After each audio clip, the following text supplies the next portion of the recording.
একটি গাছ একটি সম্ভাবনা। একটি গাছ সবুজ কামরাঙ্গীর চর, একটি গাছ সুন্দর বাংলাদেশ, একটি গাছ ভবিষ্যতের পৃথিবী। বাংলাদেশের প্রধানমন্ত্রী তারেক রহমানের ছোট্ট একটি উদ্যোগ, 5 বছরে 25 কোটি গাছ। শুধু এটি বৃক্ষরোপণের মতো শৌখিন কোনো কাজ নয়, একটা গাছ একটা জীবন। ছোট্ট একটি উদ্যোগ শত শত হাজার হাজার লক্ষ লক্ষ জীবনের জন্য, জীবনের মৃত্যু ঝুঁকি থেকে বাঁচতে পারে এই আমাদের গাছ। তো গাছ রক্ষা করে পরিবেশ বাঁচানো এইটা আমাদের নৈতিক দায়িত্ব, আমাদের কর্তব্য। আপনারা জানেন পৃথিবীর মধ্যে সবচেয়ে ঘনবসতি যে দেশগুলো আছে তার মধ্যে অন্যতম বাংলাদেশ। বাংলাদেশের মধ্যে সবচেয়ে বেশি ঘনবসতিপূর্ণ এলাকা ঢাকা শহর। ঢাকা শহরের মধ্যে সবচেয়ে ঘনবসতি এলাকা কামরাঙ্গীর চর। আমি যতদূর জানি ঢাকা দক্ষিণ সিটি কর্পোরেশনের 75টি ওয়ার্ডের মধ্যে দ্বিতীয় সর্বোচ্চ জনসংখ্যা বাস করে কামরাঙ্গীর চরে একটি ওয়ার্ডে।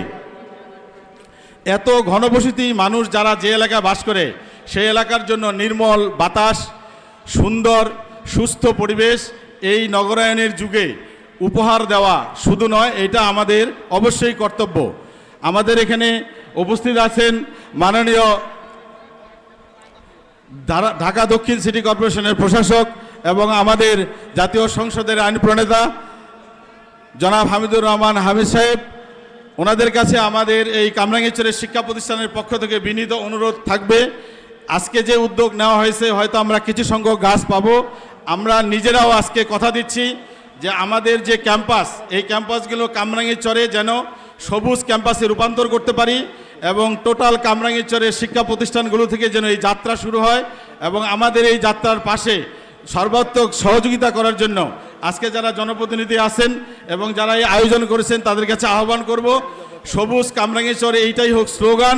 সবুজ কামরাঙ্গীরচর, সমৃদ্ধ বাংলাদেশ এবং আগামীর পৃথিবী যারা ভবিষ্যৎ প্রজন্মের জন্য যেন আমরা রেখে যেতে পারি। আমাদের পরিবেশকে যদি সুন্দর রাখতে হয় প্রথমে আমাদের পলিথিন বর্জন করতে হবে। আমরা যদি পলিথিন বর্জন করি তাহলে এই মাটির উর্বরতা শক্তি আরও বৃদ্ধি পাবে এবং এই মাটির শক্তিতে আমরা গাছ রোপণ করলে গাছ আরও সুন্দরভাবে আমরা পরিচর্যা করতে পারব। আমরা ইতিমধ্যে আমাদের স্কুলগুলোতে কিছু কিছু গাছ লাগিয়েছি, আমরা আরও লাগানোর পরিকল্পনা আমাদের আছে। আমরা যাতে আমাদের এই কামরাঙ্গীরচরকে সুন্দরভাবে আমরা গড়ে তুলতে পারি এবং এই কামরাঙ্গীরচরকে একটি সবুজায়ন করতে পারি, সেই পরিকল্পনা আমাদের যারা নেতৃবৃন্দ আছেন আমাদেরকে সহযোগিতা করবেন। আমরা ইনশাল্লাহ এই কামরাঙ্গীরচরকে সুন্দর একটি সবুজ বনায়ন করতে পারবো এবং আমরা এই আবহাওয়া থেকে সুন্দরভাবে সুন্দর অক্সিজেন আমরা গ্রহণ করতে পারবো।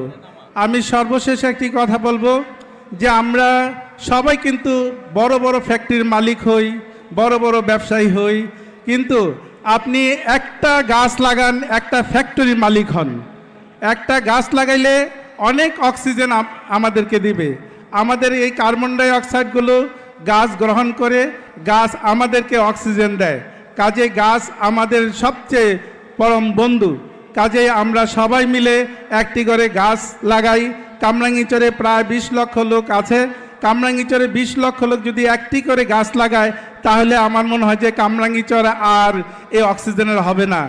সর্বশেষ একটি কথা বলবো যে আমাদের এই কামরাঙ্গীরচরে অনেক ফ্যাক্টরি আছে, যেই ফ্যাক্টরির দুর্গন্ধে আমরা এলাকায় চলাচল করতে পারি না। এই যাতে আমাদের এই দুর্গন্ধটা আমরা নির্মূল করতে পারি সেই জন্য আমাদের মঞ্চে যারা উপস্থিত আছেন তাদেরকে বিনীত অনুরোধ করব যাতে এই ফ্যাক্টরিগুলো যাতে এই কামরাঙ্গীরচরের বাহিরে নিয়ে যাওয়া হয়। বাংলাদেশ সরকারের গণপ্রজাতন্ত্রী বাংলাদেশ সরকারের মাননীয় প্রধানমন্ত্রীর উদ্যোগে আজকে বৃক্ষরোপণ অনুষ্ঠানের হতে যাচ্ছে। বৃক্ষ জীবনের একটি অংশ, একটা বৃক্ষ একটা জীবন। বৃক্ষ পরিবেশের ভারসাম্য রক্ষার জন্য অত্যন্ত গুরুত্বপূর্ণ। বাংলাদেশে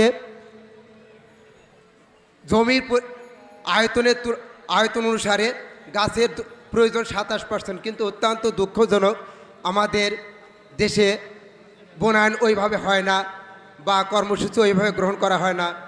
তা আমি আশা করব আমরা কামরাঙ্গীর স্তরে বসবাস করি, সবাই যদি আমরা উদ্যোগ নেই, যারা বাসা বাড়িতে আছেন বা বিভিন্ন শিক্ষা প্রতিষ্ঠান আছেন, প্রত্যেকে যদি আমরা একটা করে গাছ লাগাই, তাহলে আমাদের পরিবেশটা সুন্দর হবে, সবুজায়ন হবে।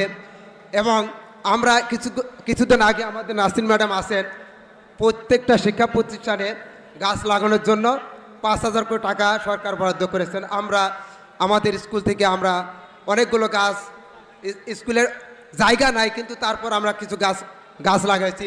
আরও আশা করি যে আমরা প্রত্যেকেই নিজ নিজ উদ্যোগে প্রত্যেকে একটা করে গাছ লাগাই এবং পরিবেশকে সুন্দর করি। একটা গাছ কাটলে 2টা গাছ লাগাবো। আমরা সবার আগে এই বাংলাদেশকে এমন একটি বাংলাদেশ দেখতে চাই, সেখানে থাকবে শুধু সবুজায়নে ভরপুর।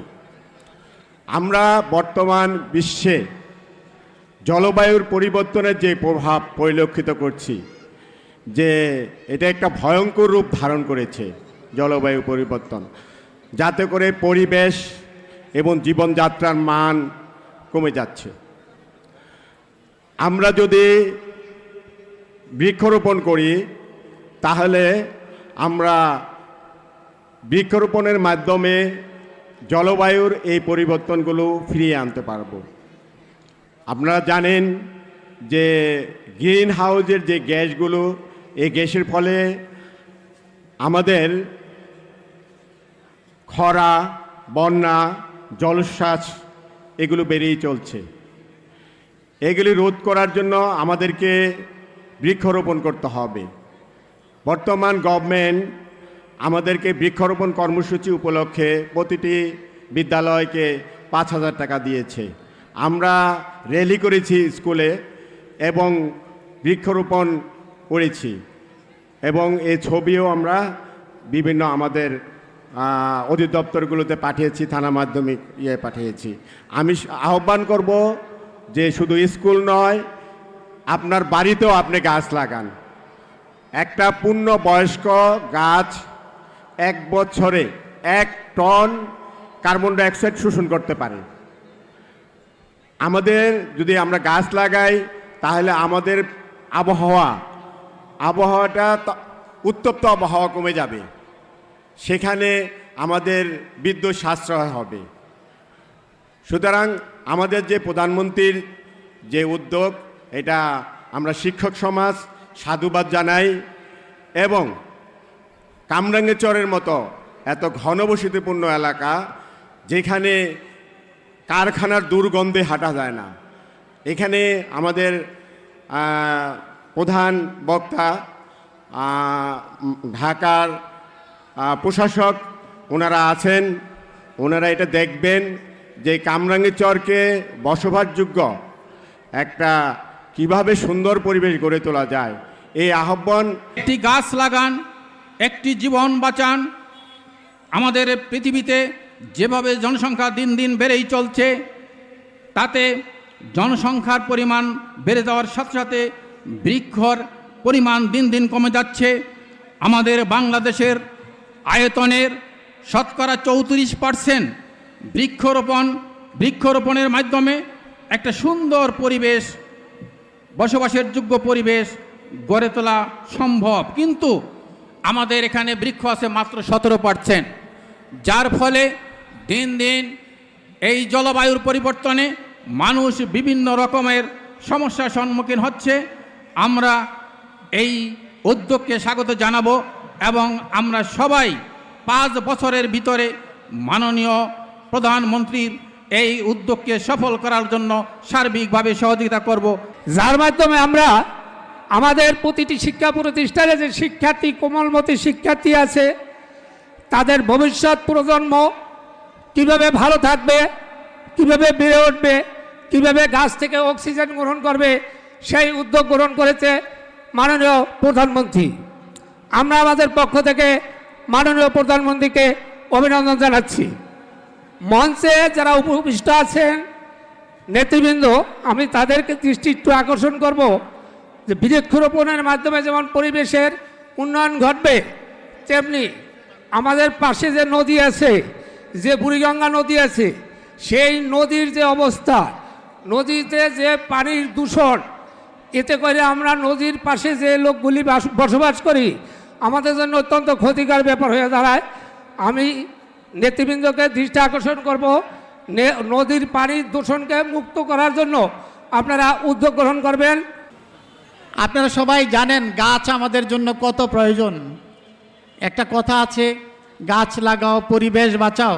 তার মানে পরিবেশের সাথে গাছ লাগানোর একটা বিশেষ সম্পর্ক রয়েছে, কারণ গাছ আমাদেরকে অক্সিজেন দেয়, যেটা আমাদের বেঁচে থাকার জন্যে অত্যন্ত জরুরি।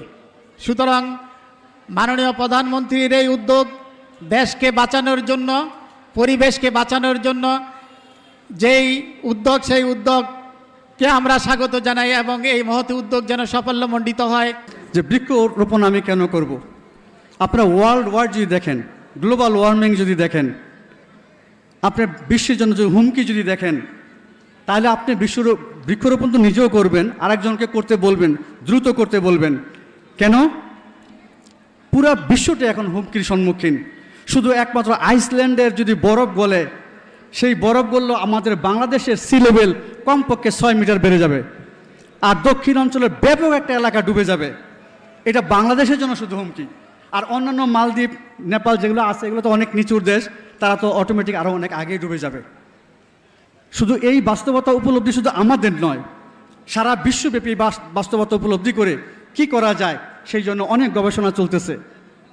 এবং এই যে মহাকাশে যত অভিযান, সেগুলো কিভাবে সীমিত করা যায়, পারমাণবিক কার্যক্রম কীভাবে আরও সীমিত করা যায়, বৃক্ষরোপণ করে কীভাবে পরিবেশের আরও উন্নতি করা যায়, এই ব্যাপারে সারা বিশ্ব জুড়েই এটার গবেষণা চলছে। সেই গবেষণার আলোকে বিশ্বের অবস্থা অবলম্বন করে আমাদের দেশের মঙ্গলার্থে আপনারা অবশ্যই দেখেছেন আমাদের দেশের মাননীয় প্রধানমন্ত্রী তারেক রহমানের অত্যন্ত দূরদর্শী এই পদক্ষেপ। উনি অনেকগুলি বড় বড় পদক্ষেপের মধ্যে অন্যতম পদক্ষেপ হইল বৃক্ষরোপণ অভিযান, কারণ এটার প্রয়োজনীয়তা অসীম। আমি আজকে যারা উপস্থিত হয়েছেন অত্যন্ত মূল্যবান, তাদের সময়ের দাম আছে, অনেক মূল্যবান সময় তারা আজকে দিয়েছেন। আর এখানে মঞ্চে উপবিষ্ট আছে আরও অনেক নেতারা আছেন, কামরাঙ্গীরচরের স্থানীয় যে নেতারা আছেন, ওরা আমাদের কাছে অনেক পরিচিত, আমাদের বরাবরই আমাদের খোঁজখবর রাখেন। আমাদের নাঈম ভাইয়ের আজকের এই আয়োজন আমরা সাদরে গ্রহণ করি, তাকে আবারও ধন্যবাদ জানাই। এবং উনি সকল জায়গায় খোঁজখবর রাখেন, কোথায় কী সমস্যা আছে, কারা সমস্যায় আছে। আমি আমার কলেজ হাজী আব্দুল কলেজের ব্যাপারে বলতেছি, উনি সার্বক্ষণিক খোঁজখবর রাখেন স্যার সঠিক মতো চলতেছে কি না। আমাদের আজকের এখানে বিশেষ অতিথি ঢাকা 7 আসনের অভিভাবক আমাদের কলেজের, উনি প্রধান পৃষ্ঠপোষক। আমি বারবারই যাই, বিরক্ত করি, একটু বিরক্ত হয় না। একটা কথা আছে, the face is the mirror of mind, মুখমণ্ডলী হইল মনের আয়না। আপনারা তোদের যে তাকান, আপনি দেখবেন যে বেয়ার্স ইনোসেন্ট মাইন্ড। আমি তাদেরকে খুবই আবারও শ্রদ্ধার সাথে স্মরণ করছি। এবং কামরাঙ্গীরচরে এই পর্যন্ত যতবার এসেছে কোনো নেতাকর্মী পূর্বে কামরাঙ্গীরচরে এতবার ভিজিট করেছে কিনা আমার সন্দেহ। একটা সমাজকে যে পরিবর্তন করার জন্য আর কি চাই? এই কয়জন মানুষ যদি চায়, তাদের যদি সৎ ইচ্ছা থাকে, আমরা অনেক কিছু পরিবর্তন করতে পারি। এখানে এসে যে মেসেজটা আমি পেয়েছি যে নাঈম ভাই তার নিজ উদ্যোগে 2000+ গাছ লাগানোর জন্য আজকের এই কর্মসূচি, তাহলে দেখেন তো আমরা এখানে যারা উপস্থিত হয়েছি, আমরা প্রত্যেকে যদি ঠিক এরকম একটা করে ছোট ছোট কর্মসূচি নেই, তাহলে কি একটা নগরকে পরিবর্তন করতে এর চেয়ে বেশি কিছু প্রয়োজন হয়? আমাদের নগরপিতা আছেন, তিনি জানেন যে ঢাকা শহরকে আমরা সবাই বলি নোংরা শহর, কিন্তু স্যারকে অনুরোধ করব এই নোংরা শহরটাকে একটা ফুলের শহর তৈরি করতে শুধুমাত্র নাঈম ভাইয়ের মতো এরকম 2-1 জন ভাই হলেই হয়, যারা চাইবে যে আমরা পরিবর্তন করব। অনেক বেশি টাকা পয়সা কিন্তু লাগে না। সরকারি পক্ষ থেকে শুধুমাত্র গভর্নমেন্ট স্কুলগুলা এবং এমপিওভুক্ত মাধ্যমিক স্তরের শিক্ষক প্রতিষ্ঠানের জন্য 5,000 টাকা করে দিয়েছে, আপনারা সবাই শুনেছেন। আমরা যারা গভর্নমেন্ট চাকরি করি এর বাইরে যাওয়ার কোনো সুযোগ নাই, কিন্তু আপনাদের জন্য অবারিত সুযোগ। আপনি চাইলে অনেক কিছু করতে পারেন। ছোট্ট একটা উদ্যোগ দিয়ে যদি একটা সমাজকে পরিবর্তন করে দিতে চায়, আপনারা সবাই উদ্যোগ নিলে তো পুরো সমাজটাকেই চেঞ্জ করে দিতে পারবো। আমরা এখানে আসছি, দেখেন আপনাদের পিছনে আমাদের কোমলমতি ছেলে মেয়েরা ব্যানার নিয়েছে, আমরা খেলতে চাই। তার মানে এই মাঠটায় ওরা ভালো করে খেলতে পারছে না, আমরা কি পারি না ওদেরকে এই খেলার জায়গাটুকু একটু সুন্দর করে দিতে? আপনারাই পারেন। এই স্কুলে এইখানে যারা ছেলে মেয়ে, তারা কাদের ছেলে মেয়ে ভাই? এরা কিন্তু প্রত্যেকে আপনাদেরই ছেলে মেয়ে। আমরা এখানে যারা টিচার আছে, হয়তো অনেকের ছেলে মেয়ে বাইরে পড়ে, কিন্তু এইখানে পড়ে আপনাদের ছেলে মেয়ে। আপনারা কেন আপনাদের ছেলে মেয়েদের জন্য সুন্দর একটা পরিবেশ তৈরি করে দিতে পারবেন না? আজকে এসে আরও ভালো লাগছে। স্যার আমার দিকে তাকিয়ে আছে, স্যার হয়তো ভাবছে মেয়েটা কি বলছে। আমি একজন শিক্ষা অফিসার, সেই জায়গা থেকে বলছি, আমি শিক্ষাটাকে ওন করি স্যার, আমার হৃদয়ের ভিতর থেকে সেটাকে ওন করি। যেটা একটু আগে ফুরকান ভাই বলেছিলেন যে দেখেন ম্যাডাম, আমি আসছি কেন জানেন? যখন আমি শুনেছি সকল শিক্ষকরা একসাথে হবে এবং নাইম ভাই আমাকে পাঠিয়েছে যে উনি গাছ লাগাবে। গাছটা কিন্তু আমাদের মাননীয় প্রধানমন্ত্রীর একটা বড় টার্গেটের মধ্যে ছোট্ট একটা বিষয়, তাই না? অনেক কর্মসূচি তাহলে কেন এই কর্মসূচিটাকে এত বিশাল আকারে করা হচ্ছে? এর একটাই কারণ আমাদের মাননীয় প্রধানমন্ত্রী ওন করছেন যে আমার সন্তানদেরকে বেঁচে থাকতে হবে, একটা ভালো মানুষ হতে হবে। আর একটা ভালো মানুষ হওয়ার জন্য কিছু ছোট ছোট ভালো পদক্ষেপ নিতে হয়। একটা গাছ একটা জীবন। আমরা যখন ছোট ছিলাম, আমাদের বাবা মারা খুব বেশি পড়াশোনা করতো না, কিন্তু আমার এখনও মনে আছে আমার বাবা স্যার এই কাজটা করতো। আমরা যত ভাই বোন হতাম, সে একটা করে ফলের গাছ লাগাইতো। আমার জন্মের সময় লাগাইছিল পেয়ারা গাছ, এবং আমি যখন বড় হয়েছি তখন আমাকে বলা হয়েছে এই গাছটা তোমার জন্য লাগানো হয়েছে, এই ফলটা তুমি খাও। এবং সবাই পেয়ারা খেতে পারতো। সো আপনি একটু চিন্তা করে দেখেন তো, যেই আমরা যখন একটা বাচ্চা জন্ম হওয়ার পরে তাকে উদ্দেশ্য করে যদি আমরা একটা গাছ লাগাই, সে বড় হচ্ছে, গাছটাও বড় হচ্ছে।